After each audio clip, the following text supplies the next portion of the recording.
अस्सलामुअलैकुम बुज़ुर्गों, भाइयों, बहनों। किस्सा हज़रत इब्राहीम अलैहिस्सलाम का बयान करूँगी। हज़रत इब्राहीम अलैहिस्सलाम का मकाम व मर्तबा। हज़रत इब्राहीम अलैहिस्सलाम अल्लाह सुब्हान व तआला के अज़ीम नबी थे। अल्लाह सुब्हान व तआला ने उन्हें बचपन ही से अक्ल सलीम और हदायत से नवाजा था।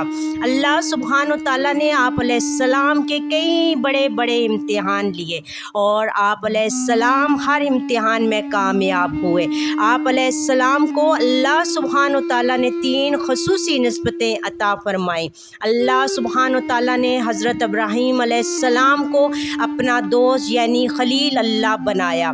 आप अलैहिस्सलाम को तमाम इंसानों के लिए रहनुमा यानी इमाम अल-नास का मकाम बख्शा और आप अलैहिस्सलाम के बाद जितने अम्बिया कराम अलैहिस्सलाम दुनिया में भेजे वो सब आप अलैहिस्सलाम की औलादों में से थे। इसलिए हज़रत इब्राहीम अलैहिस्सलाम का एक एजाज़ अबुल अम्बिया होना भी है। हज़रत इब्राहीम अलैहिस्सलाम की आज़र को तौहीद की दावत। हज़रत इब्राहीम अलैहिस्सलाम एक अल्लाह सुब्हान व तआला से मोहब्बत करने वाले और बुतों से नफ़रत रखने वाले थे। आप अलैहिस्सलाम की शदीद कोशिश थी कि अपने घर वालों को बुतों की पूजा से मना करें और उन्हें अल्लाह सुब्हान व तआला की इबादत की तरफ माइल करें। चुनांचा हज़रत इब्राहीम अलैहिस्सलाम ने सबसे पहले अपने घर से दावत हक़ का आगाज़ फरमाते हुए आज़र को तौहीद की दावत दी, जो कि बुत बनाता और इनकी पूजा करता था। मुफस्सिरीन की मशहूर राय के मुताबिक आज़र हज़रत इब्राहीम अलैहिस्सलाम के वालिद का नाम था। कई मुर्रिखीन ने बताया है कि आप अलैहिस्सलाम के वालिद का नाम तारख और इनका लक़ब आज़र था, जबकि मुफस्सिरीन की एक जमात के मुताबिक हज़रत इब्राहीम अलैहिस्सलाम के वालिद का नाम तारिख और चचा का नाम आज़र था, जो शिर्क में मुब्तला हो गया था और चचा को बाप कहना अरबी मवारात में आम है। आज़र हज़रत इब्राहीम अलैहिस्सलाम के वालिद हों या चचा, बहरहाल नस्बी तौर पर इनके काबिल एहतराम बुज़ुर्ग थे। हज़रत इब्राहीम अलैहिस्सलाम आज़र को समझाते कि ना तो ये बुत हमारी बात सुन सकते हैं, ना हमारी पुकार का जवाब दे सकते हैं, ना हमें फ़ायदा पहुँचा सकते हैं और ना ही नुकसान पहुँचा सकते हैं। हमें सिर्फ़ एक अल्लाह सुब्हान व तआला की इबादत करनी चाहिए। आज़र ने आप अलैहिस्सलाम की बात न मानी और आप अलैहिस्सलाम को रज्म यानी पत्थर मार कर हलाक कर देने की धमकी दी और बिलाखिर घर से ही निकाल दिया। आप अलैहिस्सलाम ने आज़र से वादा किया कि मैं आपके लिए अल्लाह सुब्हान व तआला से दुआ करता रहूँगा। लेकिन जब हज़रत इब्राहीम अलैहिस्सलाम पर ये बात वाज़िया हो गई कि आज़र अल्लाह सुब्हान व तआला का दुश्मन है और शिर्क को छोड़ने के लिए किसी सूरत तैयार नहीं, तो उन्होंने आज़र से ताल्लुक़ ख़त्म करने का ऐलान कर दिया। हज़रत इब्राहीम अलैहिस्सलाम की अपनी कौम को तौहीद की दावत। हज़रत इब्राहीम अलैहिस्सलाम की कौम मुशरिक थी। बुतों के साथ साथ वो सूरज, चाँद और सितारों की भी पूजा करती थी। हज़रत इब्राहीम अलैहिस्सलाम उनकी हरकतों पर फ़िक्रमंद रहते थे। आप अलैहिस्सलाम ने इरादा फरमाया कि अपनी कौम पर झूठे माबूदों की हकीकत को ज़रूर वाज़िया करेंगे और हकीकी माबूद अल्लाह सुब्हान व तआला की पहचान कराएंगे। एक रात हज़रत इब्राहीम अलैहिस्सलाम ने कौम को समझाने के लिए एक चमकते हुए सितारे को देखकर फरमाया कि क्या ये मेरा रब है। थोड़ी देर बाद सितारा गायब हो गया तो आप अलैहिस्सलाम ने फरमाया कि मैं गायब हो जाने वालों को पसंद नहीं करता। कुछ देर बाद चाँद निकल आया तो हज़रत इब्राहीम अलैहिस्सलाम ने कौम से फरमाया, क्या ये चाँद मेरा रब है। कुछ देर बाद चाँद भी गायब हो गया। हज़रत इब्राहीम अलैहिस्सलाम ने फरमाया कि अगर मेरे रब ने मुझे हदायत ना अता फरमाई होती तो मैं गुमराह हो जाने वालों में से हो जाता। फिर जब सूरज निकला तो हज़रत इब्राहीम अलैहिस्सलाम ने कौम को سمجھایا کہ کیا یہ سورج میرا رب ہے، کیونکہ یہ سب سے بڑا ہے۔ لیکن جب سورج بھی غروب ہو گیا تو آپ علیہ السلام نے قوم پر واضح کر دیا کہ یہ ستارے، چاند اور سورج رب نہیں ہو سکتے۔ رب تو وہ ہے جس نے انہیں اور ساری کائنات کو بنایا ہے۔ اس لیے میں اللہ سبحانہ و تعالیٰ کو اپنا رب اور خالق مانتا ہوں۔ ہر قسم کے شرک سے رخ پھیر کر صرف اسی کی طرف اپنا رخ کرتا ہوں اور میں شرک کرنے والوں میں سے نہیں ہوں۔ حضرت ابراہیم علیہ السلام بت خانہ میں، حضرت ابراہیم علیہ السلام کی قوم بتوں کی بھی پوجا کرتی تھی۔ انہوں نے ایک بڑا بت خانہ بنایا ہوا تھا جس میں بہت سے بت رکھے ہوئے تھے۔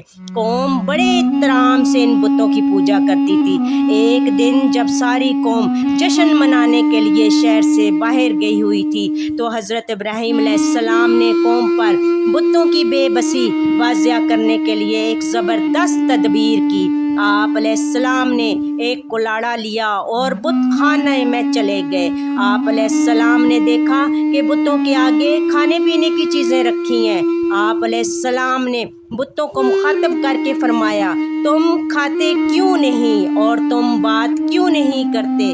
پھر آپ علیہ السلام نے کلاڑا لیا اور سب سے بڑے بت کو چھوڑ کر باقی تمام بتوں کو توڑ دیا۔ حضرت ابراہیم علیہ السلام نے اسے بالکل صحیح سلامت چھوڑ دیا اور کلاڑا بھی اس کے کاندھے پر رکھ دیا۔ جب قوم جشن منا کر واپس آئی اور انہوں نے اپنے بتوں کا یہ حال دیکھا تو انہوں نے غصے سے پوچھا کہ کس نے ہمارے بتوں کے ساتھ یہ سلوک کیا ہے؟ لوگوں نے کہا کہ ایک نوجوان ہے جس کا نام ابراہیم ہے، وہ ہمارے بتوں کے خلاف باتیں کرتا ہے، ضرور یہ کام اسی کا ہے۔ انہوں نے حضرت ابراہیم علیہ السلام کو سب لوگوں کے سامنے بلایا اور پوچھا، کیا تم نے ان بتوں کا یہ حال کیا ہے؟ حضرت ابراہیم علیہ السلام نے فرمایا کہ اس بڑے بت نے کیا ہوگا، اسی کے کندھے پر کلاڑا بھی تھا، یا پھر ان بتوں سے پوچھو کہ ان کے ساتھ یہ کس نے کیا ہے۔ قوم نے کہا، یہ بت تو بول نہیں سکتے۔ حضرت ابراہیم علیہ السلام اسی موقع کے انتظار میں تھے۔ آپ علیہ السلام نے فرمایا کہ افسوس ہے تم پر اور ان بتوں پر جنہیں تم پوجتے ہو، جو نہ بول سکتے ہیں، نہ تمہاری فریاد سن سکتے ہیں، نہ تمہیں فائدہ دے سکتے ہیں اور نہ نقصان پہنچا سکتے ہیں۔ قوم کو بتوں کی بے بسی کا احساس تو ہو گیا، لیکن انہوں نے پھر بھی یہی طے کیا کہ انہیں اپنے بتوں کی طرفداری کرنی ہے اور حضرت ابراہیم علیہ السلام کو سخت سزا دینی ہے۔ معاذ اللہ۔ حضرت ابراہیم علیہ السلام نمرود بادشاہ کے دربار میں، نمرود اس وقت عراق کا بادشاہ تھا اور اپنے آپ کو خدا کہلواتا تھا۔ لوگ اس کی بھی پوجا کرتے تھے۔ جب اسے معلوم ہوا کہ حضرت ابراہیم علیہ السلام اسے خدا نہیں مانتے تو اس نے انہیں اپنے پاس دربار میں بلا لیا اور پوچھا کہ تمہارا خدا کون ہے؟ آپ علیہ السلام نے جواب دیا کہ اللہ سبحانہ و تعالیٰ ہے جو زندہ فرماتا اور مارتا ہے۔ نمرود نے کہا، یہ تو میں بھی کر سکتا ہوں۔ اس نے ایک موت کی سزا سنائے جانے والے مجرم کو چھوڑ دیا اور ایک بے گناہ کو قتل کروا دیا۔ حضرت ابراہیم علیہ السلام نے یہ معاملہ دیکھا تو فرمایا کہ میرا رب تو وہ ہے جو سورج کو مشرق سے نکالتا ہے، اگر تم خدا ہو تو اسے مغرب سے نکال کر دکھاؤ۔ اس پر وہ کافر حیران و پریشان ہو گیا۔ حضرت ابراہیم علیہ السلام اور نمرود بادشاہ کی آگ۔ نمرود کے حکم پر حضرت ابراہیم علیہ السلام کو سزا دینے کے لیے ایک بہت بڑی آگ جلائی گئی، اور جب آگ کے شعلے نہایت بلندی تک اٹھنے لگے تو انہوں نے حضرت ابراہیم علیہ السلام کو اس آگ میں پھینک دیا۔ بت پرستوں کا خیال تھا کہ حضرت ابراہیم علیہ السلام چند لمحوں میں جل کر راکھ ہو جائیں گے۔ اللہ سبحانہ و تعالیٰ نے آگ کو حکم فرمایا کہ اے آگ ٹھنڈی ہو جا اور ابراہیم علیہ السلام پر سلامتی والی वाली हो जा। फिर वो आग हज़रत इब्राहीम अलैहिस्सलाम के लिए सलामती वाली बन गई और अल्लाह सुब्हान व तआला ने आप अलैहिस्सलाम को आग की तकलीफ़ से महफूज रखा। हज़रत इब्राहीम अलैहिस्सलाम की हिजरत। हज़रत इब्राहीम अलैहिस्सलाम ने कौम की हद दर्मी और कुफर पर इसरार देखा तो अल्लाह सुब्हान व तआला की रज़ा के लिए इराक़ से शाम और मिस्र की तरफ हिजरत का इरादा फरमाया। हज़रत इब्राहीम अलैहिस्सलाम के साथ आप अलैहिस्सलाम की बीवी हज़रत सारा अलैहिस्सलाम और आप अलैहिस्सलाम के भतीजे हज़रत लूत अलैहिस्सलाम के वालिद का नाम हारन था। हज़रत सुब्हान व तआला ने हज़रत लूत अलैहिस्सलाम को उर्दन की बस्तियों आमूरा और सद्दूम की तरफ रसूल बनाकर भेजा। जब हज़रत अलैहिस्सलाम मिस्र पहुँचे तो वहाँ मिस्र के बादशाह की बेटी हज़रत हाजरा अलैहिस्सलाम से आप अलैहिस्सलाम की शादी हुई। हज़रत इब्राहीम अलैहिस्सलाम के घर हज़रत इस्माईल अलैहिस्सलाम की पैदाइश और अल्लाह सुब्हान व तआला की तरफ से इम्तिहान। अल्लाह सुब्हान व तआला ने हज़रत इब्राहीम अलैहिस्सलाम को बुढ़ापे में हज़रत इस्माईल अलैहिस्सलाम अता फरमाए। वो आप अलैहिस्सलाम के पहले बेटे थे। हज़रत इब्राहीम अलैहिस्सलाम को हज़रत इस्माईल अलैहिस्सलाम से बहुत मोहब्बत थी। अल्लाह सुब्हान व तआला ने हज़रत इब्राहीम अलैहिस्सलाम को आज़माया और हुक्म दिया कि अपनी बीवी हज़रत हाजरा अलैहिस्सलाम और नन्हे बेटे हज़रत इस्माईल अलैहिस्सलाम को एक बंजर और गैर आबाद वादी यानी मक्का में छोड़ आए। हज़रत इब्राहीम अलैहिस्सलाम ने अल्लाह सुब्हान व तआला की फरमाबरदारी की और अपनी बीवी और बेटे को मक्का में खाना काबा के पास छोड़ आए। हज़रत इब्राहीम अलैहिस्सलाम ने हज़रत हाजरा अलैहिस्सलाम को कुछ खजूरें और पानी दिया और वापस चल पड़े। हज़रत हाजरा अलैहिस्सलाम हज़रत इब्राहीम अलैहिस्सलाम के पीछे आई और कहा कि आप अलैहिस्सलाम हम इस वादी में छोड़कर कहाँ जा रहे हैं? इस वादी में ना कोई रहता है ना कोई खाने पीने की चीज़ है। हज़रत हाजरा अलैहिस्सलाम ने यह सवाल कई दफ़ा दोहराया जिस पर हज़रत इब्राहीम अलैहिस्सलाम खामोश रहे। हज़रत हाजरा अलैहिस्सलाम ने पूछा कि क्या आप अलैहिस्सलाम को अल्लाह सुब्हान व तआला ने ये हुक्म फरमाया है? हज़रत इब्राहीम अलैहिस्सलाम ने फरमाया जी हाँ। हज़रत हाजरा अलैहिस्सलाम ने कहा कि फिर ठीक है, अल्लाह सुब्हान व तआला हमें ज़ाया नहीं फरमाएंगे और वापस पलट गईं। अजीम बच्चे के लिए अजीम माँ की बेकरारी। जल्दी पानी और खजूरें ख़त्म हो गईं। हज़रत इस्माईल अलैहिस्सलाम भूख और प्यास से बेचैन हो गए। हज़रत हाजरा अलैहिस्सलाम बेकरार होकर कभी सफ़ा पहाड़ी पर चढ़ जाती और दूर तक देखने लगती कि शायद पानी का या कोई काफ़िला नज़र आ जाए। फिर सामने मौजूद दूसरी पहाड़ी मरवा पर चढ़ जाती और दोनों पहाड़ियों के दरमियान का रास्ता दौड़ कर तय करती ताकि हज़रत इस्माईल अलैहिस्सलाम ज़्यादा देर नज़रों से ओझल ना रहे। इसी तरह उन्होंने इन पहाड़ियों के दरमियान 7 चक्कर लगाए।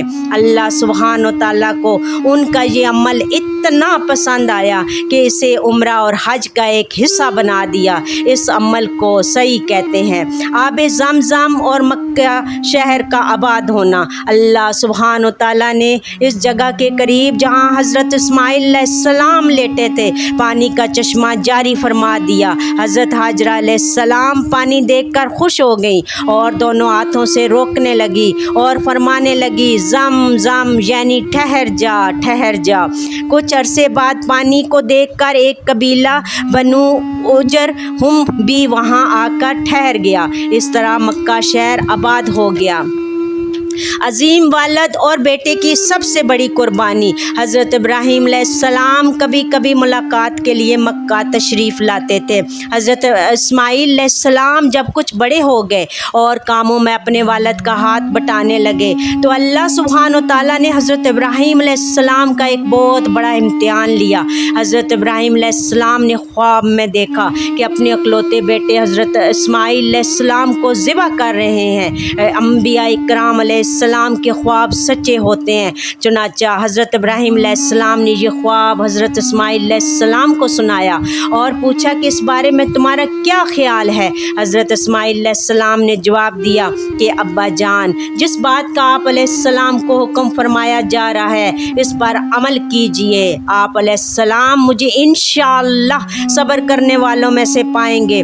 دونوں باپ بیٹا اللہ سبحانہ وتعالیٰ کے حکم کو پورا کرنے پر تیار ہو گئے۔ حضرت ابراہیم علیہ السلام نے حضرت اسماعیل علیہ السلام کو پیشانی کے بل لٹایا اور قربان کرنے ہی والے تھے کہ اللہ سبحانہ وتعالیٰ نے پکارا، اے ابراہیم، تم نے اپنا خواب سچ کر دکھایا۔ حضرت اسماعیل علیہ السلام کی جگہ ایک دمبا ان کے فدیہ میں قربان کیا گیا۔ یہ ایک بہت بڑا امتحان تھا جس میں حضرت ابراہیم علیہ السلام کامیاب ہوئے۔ ہم اسی واقعہ کی یاد میں ہر سال عید الاضحیٰ مناتے ہیں اور قربانی کرتے ہیں۔ حضرت ابراہیم اور حضرت اسماعیل علیہ السلام کا خانہ کعبہ کی تعمیر کرنا۔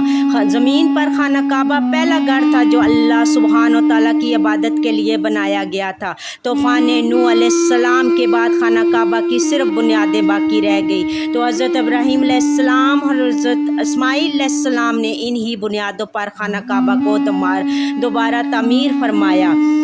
حج کی پکار۔ خانہ کعبہ تعمیر ہونے پر اللہ سبحانہ وتعالیٰ نے حضرت ابراہیم علیہ السلام کو حکم فرمایا کہ میرے ساتھ کسی کو شریک نہ کرنا، میرے گھر کو طواف کرنے والوں، رکوع اور سجدہ کرنے والوں کے لیے پاک صاف رکھنا۔ حضرت ابراہیم علیہ السلام کے گھر اجنبی مہمانوں کی آمد۔ ایک روز حضرت ابراہیم علیہ السلام کے گھر چند اجنبی مہمان آئے۔ انہوں نے حضرت ابراہیم علیہ السلام کو سلام کیا۔ آپ علیہ السلام نے سلام کا جواب دیا۔ آپ علیہ السلام فوراً مہمانوں کے لیے کھانا لے آئے، لیکن حضرت ابراہیم علیہ السلام یہ دیکھ کر خوف زدہ ہو گئے کہ مہمان کھانے کی طرف ہاتھ نہیں بڑھا رہے۔ مہمانوں کو ان کا خوف دور کرتے ہوئے کہا کہ ہم انسان نہیں بلکہ آپ علیہ السلام کے رب کی طرف سے بھیجے ہوئے فرشتے ہیں، ہمیں قوم لوط علیہ السلام کو سزا دینے کے لیے بھیجا گیا ہے۔ ساتھ ہی انہوں نے حضرت ابراہیم علیہ السلام کو ایک اور بیٹے حضرت اسحاق علیہ السلام اور پوتے حضرت یعقوب علیہ السلام کی خوشخبری دی۔ یہ ہے حضرت ابراہیم علیہ السلام کا مکمل قصہ جو قرآن پاک میں موجود ہے۔ ایسے مزید واقعات سننے کے لیے میرے چینل کو لائک، شیئر اور سبسکرائب کریں۔ تھینک یو، جزاک اللہ خیر کثیرہ۔